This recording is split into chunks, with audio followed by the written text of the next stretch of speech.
Hi நண்பர்களே, what I eat இன் அ டேல. இன்றைக்கி மார்னிங் நான் தோசை தான் சாப்பிட்டேன் வித் பொடி, மிளகா பொடி. மதியானம் லஞ்சுக்கு என்ன சாப்பிட்லாம் அப்படின்னு பிளான் பண்ணும்போது முருங்கைக்காய், வெண்டைக்காய் போட்டு கொஞ்சம் பூண்டெல்லாம் போட்டு புளிக்குழம்பு தான் செஞ்சேன் நான் மதியானம் லஞ்சுக்கு.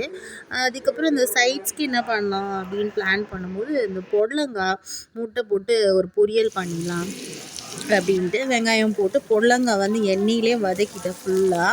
ஸோ அது நல்லா வதங்கினதுக்கப்புறம் இந்த முட்டையை எடுத்து போட்டு நல்லா பொடி மாஸ் மாதிரி ஆகிடும். இந்த புடலங்காவோட டேஸ்ட்டே வராது எண்ணெயில் வதங்கின உடனே.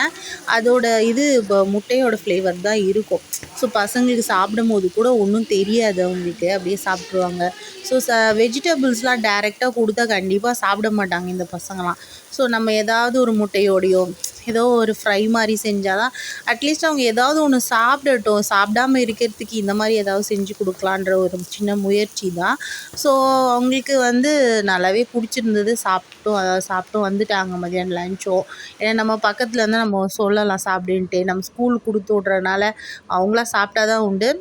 ஸோ இந்த மாதிரி நம்ம கொடுக்கும்போது அந்த வெஜிடபிளோட இதுவே இருக்காது அவங்க சாப்பிட்ற மாதிரி. ஜஸ்ட் இந்த முட்டை பொடி மாஸ் மாதிரியே தான் இருக்கும். அப்படியே சாப்பிட்டுட்டு அதோட அப்பளம் வச்சு சாப்பிட்டாச்சு. நைட்டுக்கு என்ன பிளான் பண்ணால் ஒரு ப்ரெட் சாண்ட்விச் தான் சாப்பிட்டேன். ஜஸ்ட்டு முட்டை வச்சு சாப்பிட்டாச்சு. ஸோ நீங்கள் என்னெல்லாம் சாப்பிட்டீங்கன்னு கமெண்ட் செக்ஷனில் கமெண்ட் பண்ணுங்கள். உங்களுக்கு எங்கள் சேனல் பிடிச்சிருந்தா லைக் பண்ணுங்கள், ஷேர் பண்ணுங்கள், சப்ஸ்கிரைப் பண்ணுங்கள்.